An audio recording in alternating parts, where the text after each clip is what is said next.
Bonjour à toutes et à tous et bienvenue dans ce nouveau numéro de votre revue de l'actualité nationale et internationale en moins de quelques minutes. On va parler en premier du Grand Prix Sunico de récital du Coran remporté par Mohamed Maïtouri dont la récompense était de 20 millions de francs CFA. Ce Grand Prix était à sa 6e édition. Il est organisé chaque année afin de voir le meilleur lecteur du Coran parmi les différents participants. Cette année, il est remporté par Mohamed Maïtouri, âgé de 13 ans, habitant de Medina Baynas à Kaolack et qui se tenait au King Fahd Place. En effet, ce prix était disputé entre de jeunes apprenants coraniques venant de différentes régions du pays. Le jeune Maï a eu une note de 98,66%, l'important ainsi devant ses semblables, et ce qui n'est pas étonnant quand on sait que c'est lui qui était en 2017 le lauréat du Grand Prix international Cheikh Ibrahim Niasse. On attaque notre sujet de la semaine qui parle du jeune Sayer Kébé qui a été emprisonné depuis 2015 pour apologie du terrorisme. En effet, tout a commencé lorsque Sayer Kébé a fait un commentaire sur Facebook, notamment dans les pages officielles des deux ambassades établies au Sénégal, disant ceci: nous préparons des attentats contre l'ambassade d'Israël et au Sénégal et celle des États-Unis.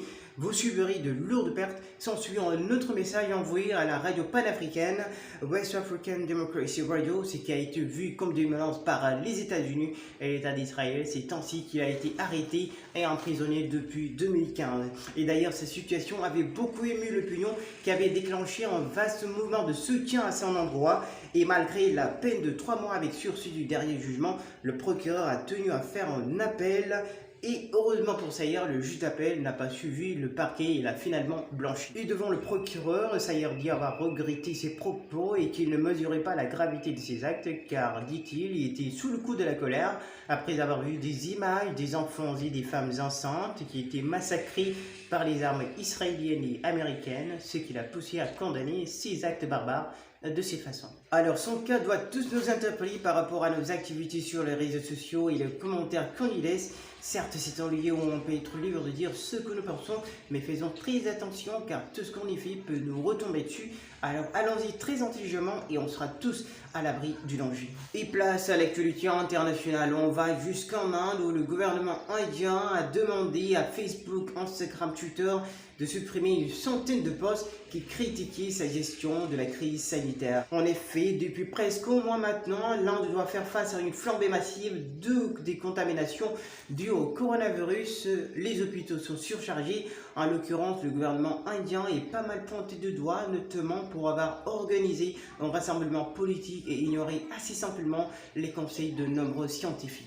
Et selon le New York Times, le gouvernement indien a justifié ses demandes de suppression auprès des réseaux sociaux en expliquant que ces messages pouvaient déclencher des mouvements de panique et potentiellement l'empêcher de faire son travail. En réponse à cela, les plateformes n'ont pas supprimé les messages mais l'ont quasiment fait puisqu'ils ont masqué et rendu invisibles ces messages pour les personnes basées en Inde. Bref, une mesure très controversée car certains parlent de censure et la situation sanitaire est toujours catastrophique. Et on termine cette revue de l'actualité avec le dernier sujet de la semaine. On va parler de la Chine qui poursuit sa conquête spatiale et d'ici 2022, la Chine va construire sa propre station spatiale, un peu comme la station spatiale internationale, et elle a renvoyé dans cette semaine la première pièce dans le module central. Et cette station va donc s'appeler Tiangong et ce sera la seule station dans l'espace pendant des années puisque la station spatiale internationale ne va pas rester opérationnelle indéfiniment car son autorisation de vol prend fin en 2028 et certains estiment que sa fin est prévue en 2024 et ce sera l'occasion pour la Chine avec sa propre station spatiale de se positionner comme l'un des leaders de la recherche spatiale puisque ce sera le seul pays à avoir des astronautes dans l'espace à ce moment-là et être capable de mener des expériences scientifiques dans une station située à quelques 400 km au-dessus de la Terre. Et sans entrer dans les détails puisque logiquement c'est un sujet scientifique, il y a plein de détails techniques, mais certains spécialistes estiment que la construction d'une station spatiale au-dessus de la Terre ne représente pas un énorme intérêt pour la Chine puisque les deux stations précédentes, donc l'ISS et la station spatiale soviétique détruite en 2001, a déjà réalisé beaucoup d'expériences dans ce domaine-là. Quoi qu'il en soit, vous l'imaginez, c'est aussi une question politique et géopolitique qui permet d'affirmer la Chine comme un pays à fond dans la conquête spatiale. Et la Chine prévoit d'ailleurs d'envoyer des astronautes sur la Lune d'ici à 2030.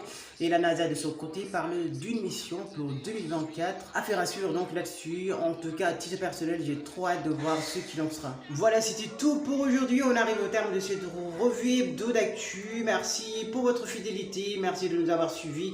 Et pour les nouveaux abonnés, un grand merci à vous pour les partages de la vidéo précédente. J'ai vu que la vidéo atteint les 137 vues. Merci vraiment pour tous ceux qui ont partagé, pour ceux qui l'ont encore fait. Alors merci de partager cette vidéo que je viens de mettre en ligne. Sur ce, je vous dis au week-end prochain, Inch'Allah, pour une autre revue de l'actualité nationale et internationale sur Willy Info, l'apprenti journaliste.